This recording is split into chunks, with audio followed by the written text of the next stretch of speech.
Well, a group of concerned parents from the prestigious Cornwall Hill College in Irene in Pretoria are this morning expected to protest against alleged racism at the school.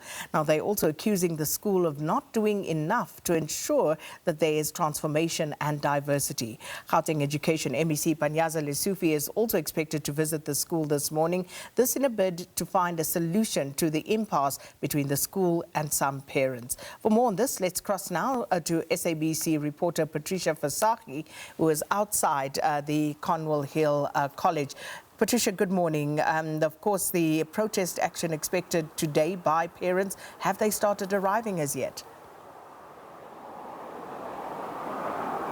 Good morning, Sakina, and to our viewers. Yes, indeed, parents are here. They've been trickling in since early morning. So I'll just give you visuals of some of them who have already lined up. They're joined by, of course, some of the learners here at Cornwall Hill College, who, of course, are standing in solidarity with the concerned parents who are here today. Of course, pushing for several things as they will be meeting with the school management, where they will be tabling a memorandum of grievances, where they'll be demanding several things.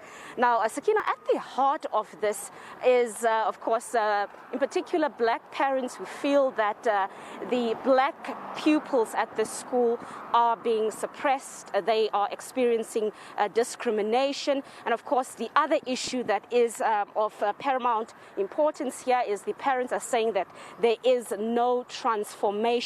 And joining me right now is one of the parents, of course, who are here joining this protest today. He also has children here at the school. And this is, of course, the Reserve Bank Governor, Mr. Lesufi.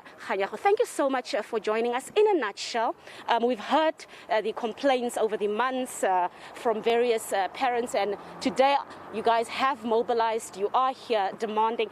Give us the root of what exactly transpired and led to this protest here today. It was the cry of our children, learners, current and previous learners. Last year submitted a memorandum to the school, including an addendum with their experiences of racism at the school. And I am here today to stand by my 16-year-old daughter, who has decided to take a stance against racism.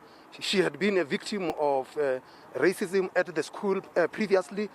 We engaged with the school about it, and the response of the school, because this came from a parent actually, directing racism at my daughter, and the response of the school was to separate the kids instead of getting to the root of the problem. And very clearly our children are crying out loud, and I'm here to stand by my daughter.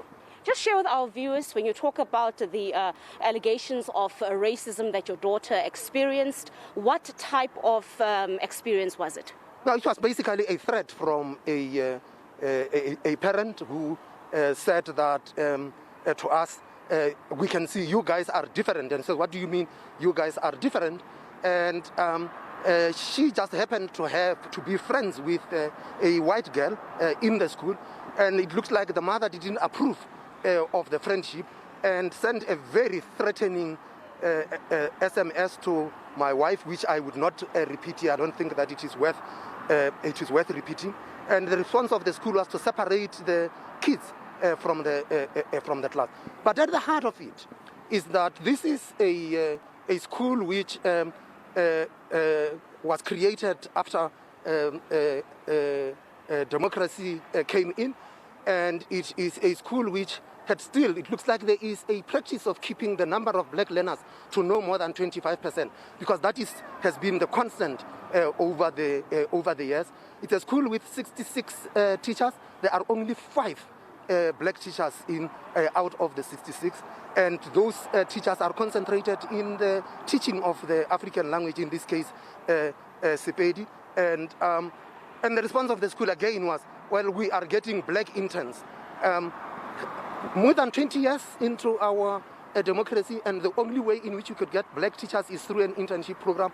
That can't be right. And our kids they decided that they are standing up, and we are out here to support them. But it's also a very important learning duty for the kids, that they must understand that they can stand up for what they believe in, and that they could actually not just stand up, but can also do it peacefully. That protest is a legitimate way of expressing views, and that you can do this without infringing anybody's rights, without destroying anybody's property. And I'm actually very proud with the attitude that the learners have taken on this issue. All right, thank you so much. There you have the Governor of the Reserve Bank, Mr. Lesufi. He's one of the parents who, of course, are staging a protest here as they are voicing their cries about discrimination at the school, at the center of it, racism and a lack of transformation. And as you said, rightfully so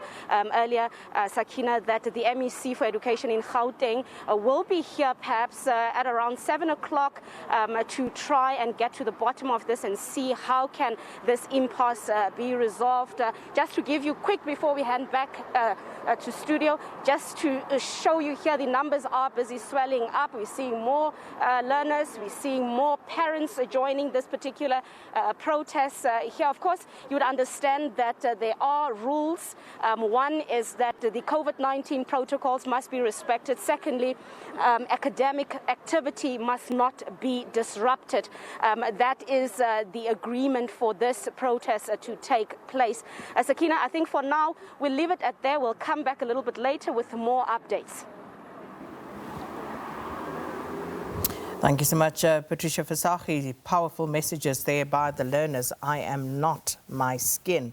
And Lesufi, the Reserve Bank Governor's daughter, also affected by the situation, the racism allegations levelled against the school. No doubt we'll return there later on in the program. Right.